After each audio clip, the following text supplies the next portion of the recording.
Hi hello everyone. मैं हूँ सुध प्रियदर्शी और आपको अपना प्यारा सा स्टडी प्लेटफॉर्म स्मार्ट एकेडमी में तहे दिल से स्वागत करता हूँ। बच्चों, आज से पहले वाले क्लास में मैंने पाटलिपुत्र वैभव दूसरा चैप्टर का आधा पार्ट पढ़ा दिया था। अब इसका सेकेंड पार्ट में इसका पूरा कवर करने वाले हैं। तो इससे पहले मैंने आपको जो पढ़ाया था उसका मैं एक बार रिकॉल कर लेता हूँ कि मैंने आप लोगों को क्या क्या पढ़ाया था।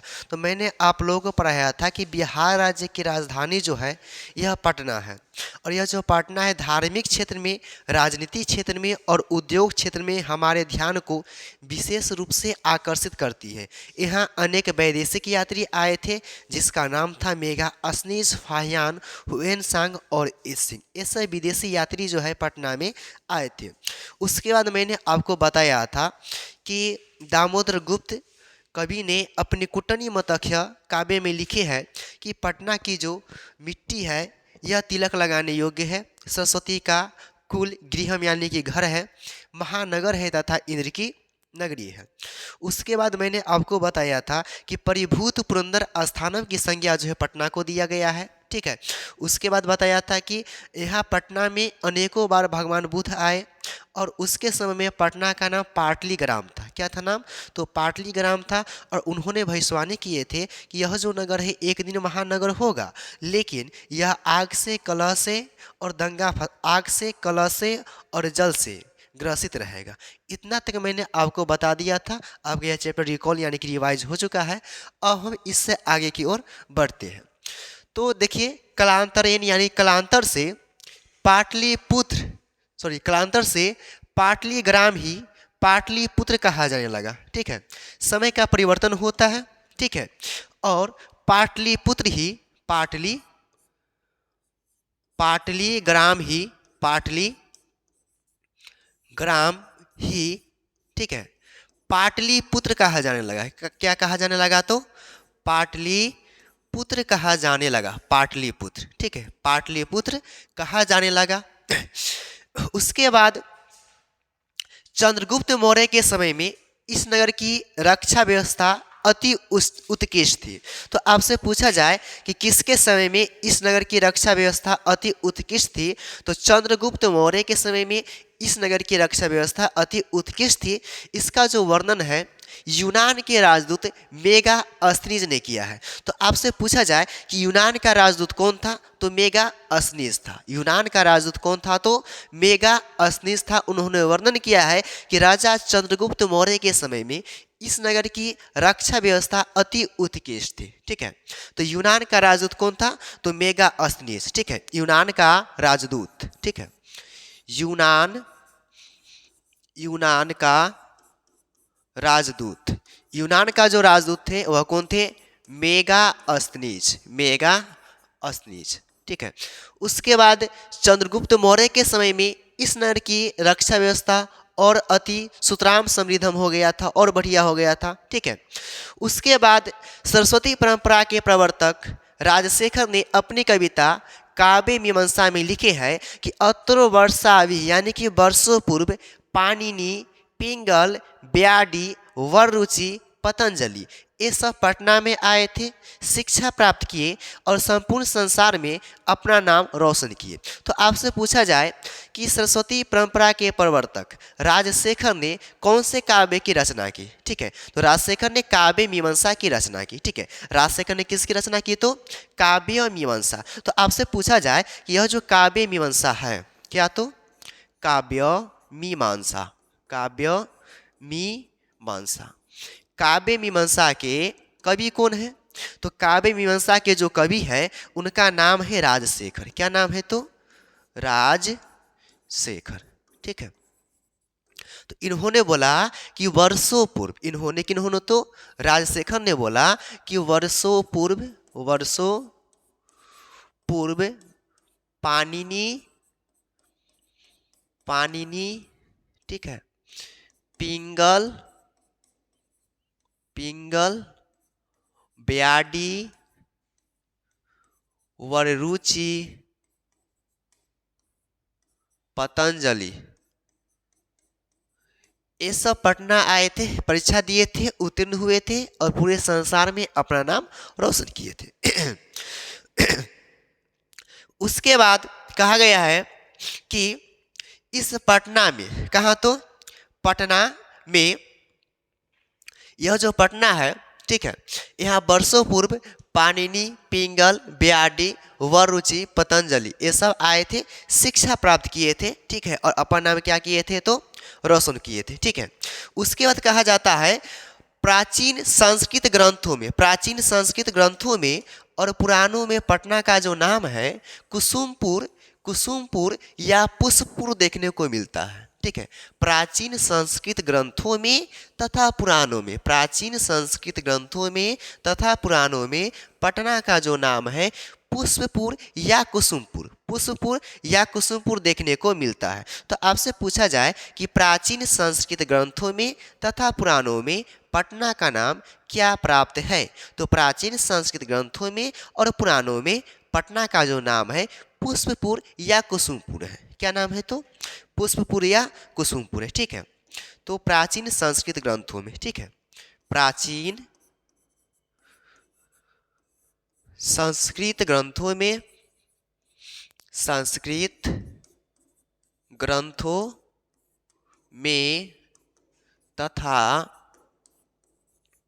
पुराणों में, प्राचीन संस्कृत ग्रंथों में तथा पुराणों में, ठीक है, पटना का जो नाम है, पटना का नाम जो है यह आपको देखने को मिलेगा पुष्पपुर या कुसुमपुर। क्या मिलेगा देखने को तो पुष्पपुर, ठीक है, या क्या तो कुसुमपुर,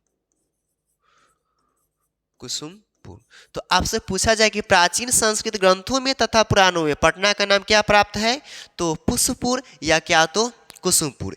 अनेन ज्ञात, यानी कि इससे ज्ञात होता है यह जो पटना है ना, इस पटना में फूलों की खेती, फूलों की खेती अधिक मात्रा में हुआ करती थी।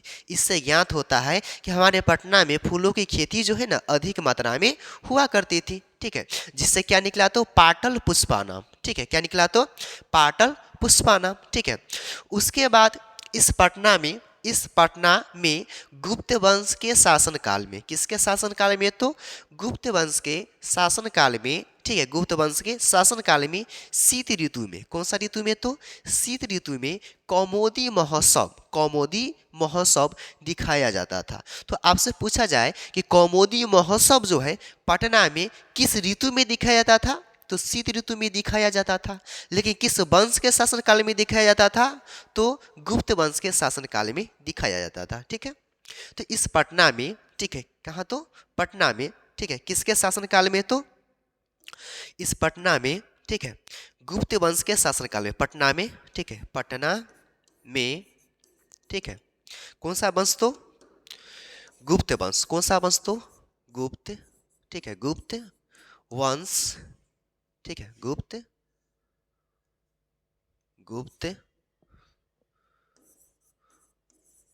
वंश के शासनकाल में, किसके शासनकाल में तो गुप्त वंश के शासनकाल में, गुप्त वंश के शासनकाल में, ठीक है, कौमुदी महोत्सव, कौन सा महोत्सव तो कौमुदी महोत्सव,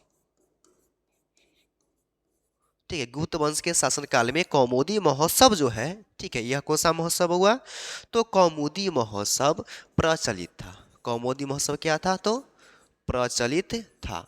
तो आपसे पूछा जाए कि कौमुदी महोत्सव कब प्रचलित था, तो गुप्त वंश के शासनकाल में, किस वंश के शासनकाल में तो गुप्त वंश के शासनकाल में, ठीक है। और यह जो कौमुदी महोत्सव है गुप्त वंश के शासनकाल में तो प्रचलित था ही, लेकिन यह जो है कौन से ऋतु में, यह कौन से ऋतु में मनाया जाता था, तो यह जो है शीत ऋतु में, कौन सा ऋतु में बउआ, तो यह जो कौमुदी महोत्सव है शीत ऋतु में मनाया जाता था। कौन सा ऋतु तो शीत ऋतु, ठीक है। और यह जो कौमुदी महोत्सव है अभी दुर्गा पूजा के शुभ अवसर पर, कौन सा पूजा के शुभ अवसर पर तो दुर्गा पूजा के शुभ अवसर पर दिखाया जाता है, ठीक है। तो कौमुदी महोत्सव जो है, यह जो आपका कौमुदी महोत्सव है, ठीक है, अभी भी दिखाया जाता है, और अभी जो दिखाया जाता है दुर्गा पूजा के शुभ अवसर पर। कौन सा पूजा तो दुर्गा पूजा, ठीक है, दुर्गा पूजा के शुभ अवसर पर यह महोत्सव दिखाया जाता है, ठीक है।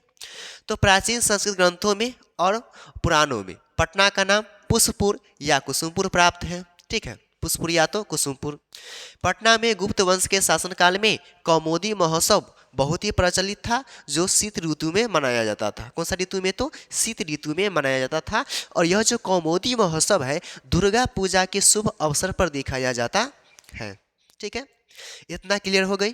ठीक है, उसके बाद क्या था कि मध्यकाल में क्या था कि पटना का जो विकास है ना 1000 वर्षों तक रुका हुआ रह गया था।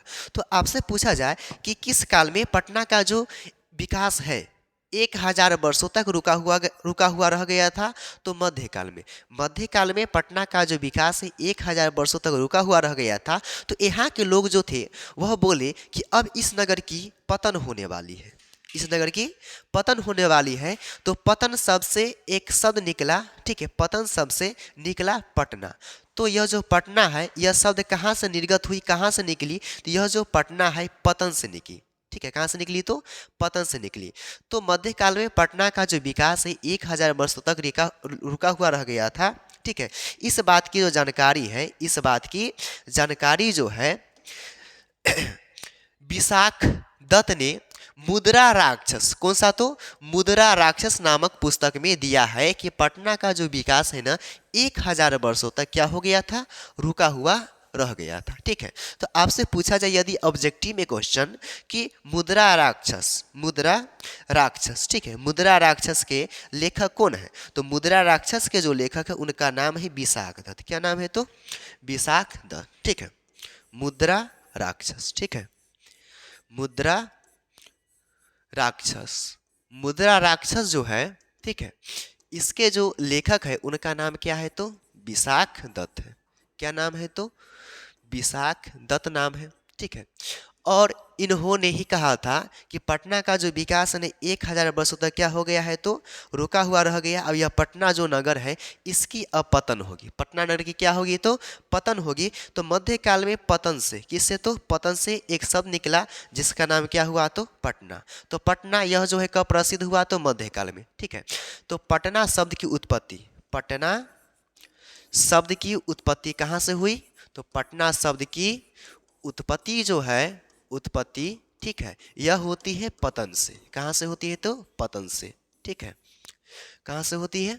पतन से। ठीक है, उसके बाद आंग्ल वंश के शासनकाल में यानी कि अंग्रेजों के शासनकाल में यह जो नगर है पटना जो है और समृद्ध हो गई थी और अच्छी खासी यहाँ की व्यवस्था हो गई थी। ठीक है, उसके बाद संप्रति यानी कि इस समय यह जो पटना है बिहार राज्य की राजधानी है और बहुत ही बड़ा है, यानी कि बहुत ही विशाल है। ठीक है, और इन दिनों, ठीक है, यह पटना में एक नदी है, गंगा नदी है, और इस गंगा नदी के ऊपर गांधी सेतु पुल का निर्माण किया गया है, जो कि एशिया महादेश का सबसे दीर्घतम सेतु है। सबसे क्या है? तो दीर्घतम यानी कि लंबा सेतु है। ठीक है, तो आपसे पूछा जाए कि एशिया महादेश का दीर्घतम सेतु कौन सा है? तो गांधी सेतु। ठीक है, एशिया, ठीक है, एशिया महादेश का, एशिया महादेश का दीर्घतम सेतु, एशिया महादेश का क्या? तो दीर्घतम सेतु क्या है? तो गांधी सेतु है। क्या है? तो गांधी सेतु है, जिसके ऊपर रेल यान का भी निर्माण किया गया है। ठीक है, और हमारे पटना में, ठीक है, उत्कृष्ट संग्रहालय है, उच्च न्यायालय है, गोल घर है, चिड़ियाघर है, मौर्य काल के समय का अवशेष बचा हुआ महावीर मंदिर है, और ये सब जो है हम लोगों का दर्शनीय स्थल है। ठीक है, तो आपसे पूछा जाए कि पटना में क्या क्या है? तो पटना में उत्कृष्ट संग्रहालय है। ठीक है, पटना में क्या है? तो उत्कृष्ट संग्रहालय है। ठीक है, उच्च न्यायालय है, और इस उच्च न्यायालय की जो स्थापना की गई थी, पटना उच्च न्यायालय की स्थापना 1916 में। उच्च न्यायालय है, ठीक है, उच्च न्यायालय है, इसकी स्थापना 1916 में। ठीक है, उच्च न्यायालय है। ठीक है, उसके बाद मौर्य के काल का बचा हुआ अवशेष मंदिर है। ठीक है, मौर्य काल का बचा अवशेष, ठीक है, अवशेष महावीर मंदिर, ठीक है, महावीर मंदिर है, ठीक है। संग्रहालय उच्च न्यायालय मौर्य काल के समय का बचा हुआ अवशेष महावीर मंदिर, ठीक है। ये सब जो है कहाँ है तो पटना में है। गोलघर है, क्या है तो गोलघर है, चिड़ियाघर है, संजय गांधी जैविक उद्यान, ये सब जो है कहाँ है तो पटना में है। और पटना में ही सिख संप्रदाय के 10वें गुरु, सिख संप्रदाय के 10वें गुरु गुरु गोविंद सिंह का जन्म हुआ था। तो आपसे पूछा जाए कि सिख संप्रदाय के 10वें गुरु गुरु गोविंद सिंह का जन्म कहाँ हुआ, तो इनका जो जन्म हुआ था पटना में हुआ था, ठीक है। जिसके जन्म स्थल को गुरुद्वारा के नाम से जाना जाता है, ठीक है। तो आपसे पूछा जाए कि सिख संप्रदाय के 10वें गुरु कौन थे, तो गुरु गोविंद सिंह थे, ठीक है। सिख संप्रदाय के 10वें गुरु कौन थे, तो गुरु गोविंद सिंह थे, ठीक है। सिख संप्रदाय के 10वें गुरु कौन थे, तो गुरु गोविंद सिंह, ठीक है। इनका जन्म कहाँ हुआ था, हमारे पटना में हुआ था, ठीक है। और उनके जन्म स्थल को किस नाम से जानते हैं, तो गुरुद्वारा के नाम से जानते हैं, ठीक है। तो आपसे पूछा जाए कि सिख संप्रदाय के संप्रदाय सिख संप्रदाय के सिख संप्रदाय के ठीक है 10वें गुरु, सिख संप्रदाय के 10वें गुरु कौन थे, तो 10वें गुरु का नाम क्या था, तो गुरु गोविंद सिंह, गुरु गोविंद सिंह, जिनका जन्म कहाँ हुआ था, पटना में, ठीक है। और इनके जन्म स्थल को हम लोग गुरुद्वारा के नाम से जानते हैं, गुरुद्वारा, ठीक है। जन्म स्थल को हम लोग गुरुद्वारा के नाम से जानते हैं, ठीक है। जन्म स्थल को गुरुद्वारा के नाम से जानते हैं। इनका जन्म कहाँ हुआ था, गुरु गोविंद सिंह का तो पटना में हुआ था, कहाँ हुआ था, पटना में, ठीक है। तो आज की इस क्लास में इतना ही, यह चैप्टर आपका होता है समाप्त, द एंड होता है। अब नेक्स्ट क्लास में मिलते हैं, धन्यवाद।